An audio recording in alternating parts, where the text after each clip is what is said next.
Nicola, o Corinthians fez bem não trazendo o Romarinho. Cara, eu achei naquele momento um equívoco, porque o Romarinho tinha bons números no futebol saudita e estava louco para voltar para o Corinthians, aceitando até salário baixo. Mas a verdade é que ele não conseguiu virar ainda no Vitória, né? É uma verdade. Jefferson Guimarães e o Gabigol, Nicola. Quais os rumores de clubes para ele jogar na próxima temporada? Jefferson, ele já admitiu que vai ter uma conversa com os dirigentes do Cruzeiro no fim desse ano, porque para ele não é legal ficar na reserva. Ele tem aguentado quieto, não está reclamando, que é louvável, né? Mas a ideia dele a continuar desse jeito é se mudar para outro clube no ano que vem. Eu contei outro dia que a diretoria do Corinthians adora o Gabigol. Só que esse negócio só vai acontecer se o Corinthians conseguir se livrar do Memphis Depay, o que não parece ser hoje algo muito viável, tá? Lucas Giovanni, fala, Nicola, acho que o Garro está forçando uma saída. Perda da camisa 10 e ele também vê que o Corinthians não vai ter um time competitivo. Será isso? Lucas, tem um pouquinho de cada. O Garro meio que perdeu o Garro já havia tentado deixar o Corinthians no começo do ano, quando o Zenit tentou levá-lo, tá? Importante fazer esse registro. O Corinthians é que na época acabou por recusar a proposta. Depois, até porque na oportunidade o Augusto entendia que o Garro era super importante, e foi mesmo na disputa do Campeonato Paulista, embora não tenha jogado a maior parte, na reta final ele foi decisivo. E o trio Garro, Memphis e Yuri é muito bom junto, né? O problema é que eles quase não conseguem atuar juntos. Pois bem, por que eu falei que não é só o Garro? Hoje, essa nova diretoria do Corinthians, ela, não é que ela não morre de amores pelo Garro, ela gosta do Garro, mas ela tem a convicção de que o Garro não é capaz de entregar uma temporada inteira em alto nível, por conta da questão do joelho. A avaliação interna é de que hoje o Rodrigo Garro, isso aqui, preciso trocar, né? De que o Rodrigo Garro, ele tem um problema crônico no joelho, e isso vai impedi-lo de jogar em alto nível por uma temporada inteira. Hoje, por exemplo, o Garro tem 26 dos 56 jogos do Corinthians, é menos da metade. E diante desse cenário que se trabalha hoje, é para que em caso de boa oferta o Garro seja negociado. O Corinthians quer pelo menos recuperar tudo aquilo que investiu. O Corinthians vai ter de pagar ao Tajeres, um processo na FIFA, cerca de 27 milhões de reais, tá? Esse valor inclui também os juros, a correção, o processo que foi parar na FIFA, enfim. E o Corinthians tem 80% dos direitos econômicos. Então, para que o negócio saia e o Corinthians recupere aquilo que investiu no Garro, o negócio vai girar na casa dos 34 milhões de reais ou 5 milhões e meio de euros. Bora fechar o vídeo para falar sobre o Corinthians, que já queimou 50 milhões de reais adiantados junto à Nike. Vale a lembrança de que o Corinthians assinou recentemente a prorrogação do contrato com a fornecedora de material esportivo. O novo vínculo só se encerra em 2035 e a Nike decidiu adiantar 50 milhões de reais. Pois bem, a grana foi totalmente utilizada, com premiações de atletas no valor de 12 milhões de reais, com direitos de imagem atrasados e até com fundo de garantia em atraso. Sim, o Corinthians tinha pendências com o fundo de garantia de seus atletas, o que prevalece, o que equivale a crime. Porque se você recolhe o dinheiro do atleta na hora do pagamento para o fundo de garantia e não repassa para o pagamento, isso equivale a um crime. Só para registrar também que o Corinthians ficou de pagar a Memphis Depay pelos 11 milhões de reais em bônus atrelados a gols e jogos.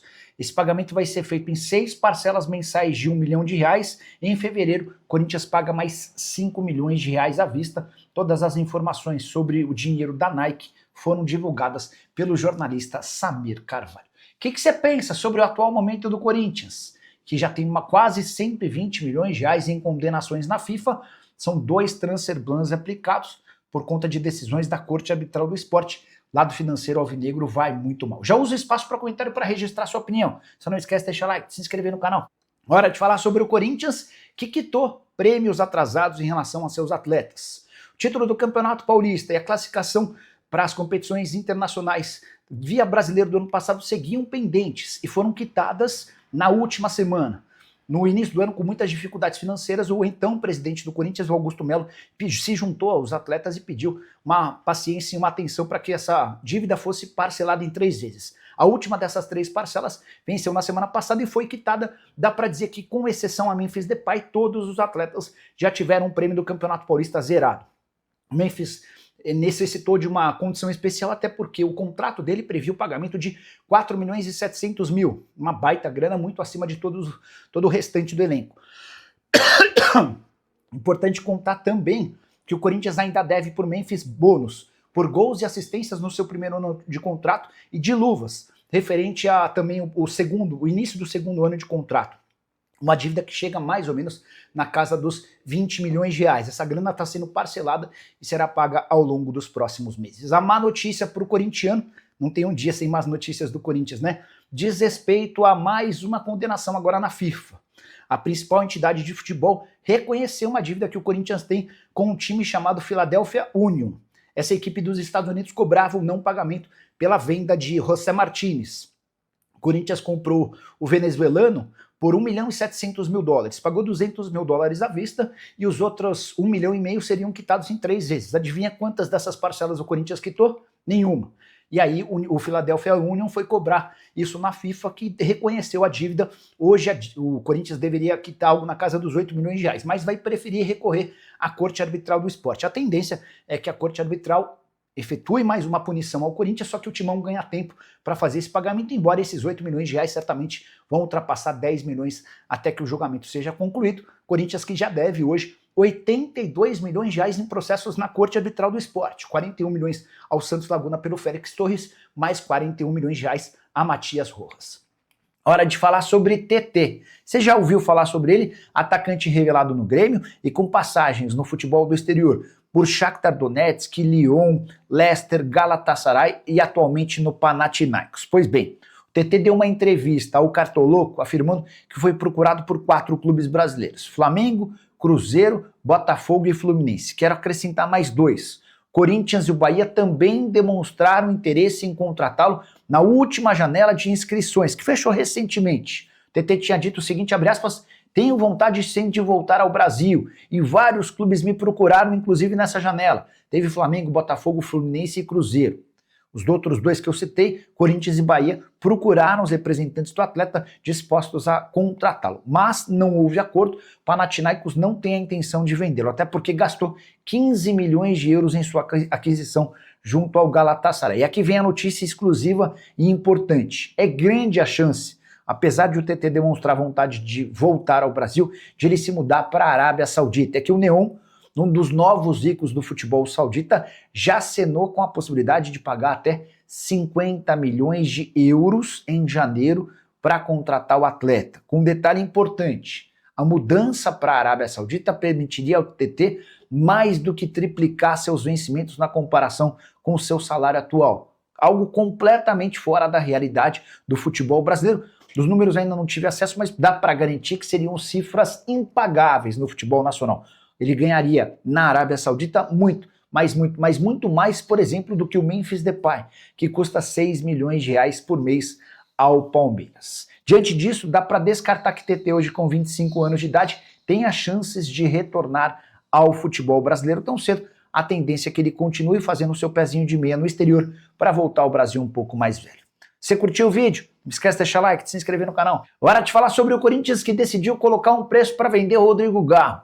Contei para vocês com exclusividade nos últimos dias que dentro do Corinthians há a avaliação de que por conta de um problema crônico no joelho, dificilmente o Garro será competitivo como foi na temporada passada. E o ano de 2025 tem mostrado isso. O Garro só esteve em 26 jogos do Timão, vai ficar fora mais uma vez agora contra o Flamengo por conta de um problema na panturrilha.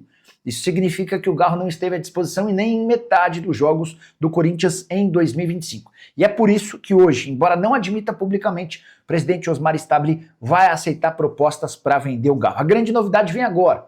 Já está estabelecido um valor fixo para que o Corinthians possa cogitar negociá-lo. O Timão quer pelo menos recuperar a grana investida quando da compra junto ao Tajeres. Na oportunidade, o negócio foi fechado em 4 milhões e meio de euros. Mas como o Corinthians não pagou o Tajeres, a dívida com o clube argentino vai girar na casa dos 27 milhões de reais, com juros e correções. Então, para que o Garro seja vendido, o Corinthians quer pelo menos recuperar o investimento.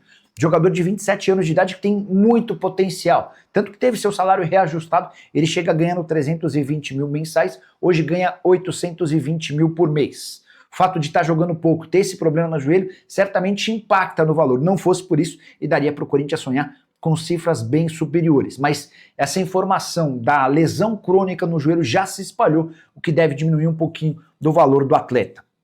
É óbvio que o Corinthians já esteve perto de fazer negócios melhores. O Zenit da Rússia chegou a oferecer 10 milhões de euros para levá-lo no mês de fevereiro. Na oportunidade, o Galo pediu para ser negociado por entender que seria o negócio da vida dele, a chance de fazer um dinheiro depois de muito tempo. Ele não conseguiu se tornar rico até se mudar para o Brasil.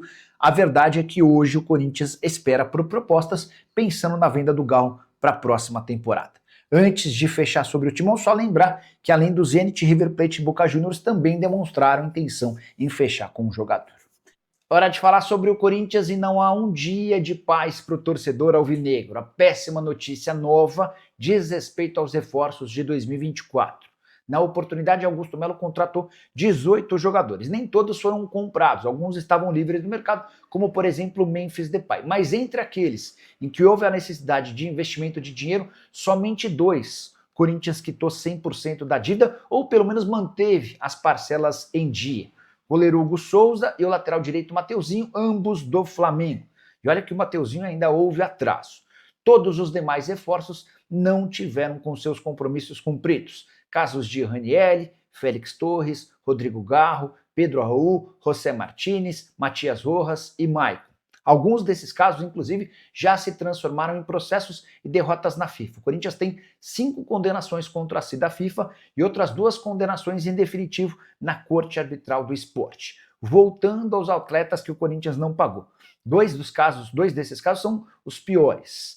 O Corinthians não sequer pagou qualquer centavo pela compra do Kaká, zagueiro que pertencia ao Tokushima Vortis, dívida de 24 milhões de reais, e não pagou qualquer centavo pelo empréstimo de Thales Magno junto ao New York City. Também há atraso na compra do volante Charles do Midland. É natural que esses times recorram à FIFA, como tem sido com outros casos, e em breve o Corinthians tenha novas condenações. Só para lembrar, 82 milhões de dívidas com condenações na Corte Arbitral do Esporte, 41 milhões pela compra do Félix Torres junto ao Santos Laguna, mais 41 milhões de reais a Matias Rojas, jogador que saiu de graça do Corinthians e ainda teve direito a essa bolada.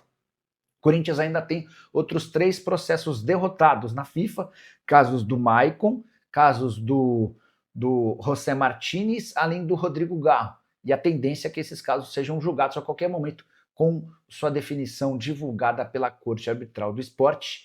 Se você ainda tinha dúvida de que o Augusto Melo foi o pior presidente da história do Corinthians, acho que depois de mais essas atualizações não fica dúvida nenhuma, certo? Bora direto para o giro de notícias. Quero começar falando sobre Romeu Tuma Júnior, presidente do Conselho Deliberativo do Corinthians. Ele foi pego numa contradição. Em 2017, ele e Herói Vicente foram os caras mais combativos, aqueles que mais se irritaram com a decisão de Andrés de afirmar que somente ele poderia negociar o estádio do Corinthians com a Odebrecht e com a Caixa. Pois bem, na semana passada repercutiu muito mal quando Andrés foi à Caixa. Não se sabe ao certo se com ou sem convite do presidente atual do Corinthians, Osmar Stabile, para negociar o financiamento do estádio. E nesse caso específico da visita do Andrés, o que a gente viu foi o Romeu Tuma Júnior bem menos crítico a esse posicionamento do Andrés Sanches. Fala pessoal, estamos aí com atualizações importantes do Corinthians. Se inscreva e ative o sininho para receber mais atualizações do Timão. Deixe seu like, que é muito importante para o crescimento do canal. Utilize o espaço aqui embaixo para registrar sua opinião. Ficamos por aqui com mais esse giro de notícias. Um abraço e até o próximo vídeo.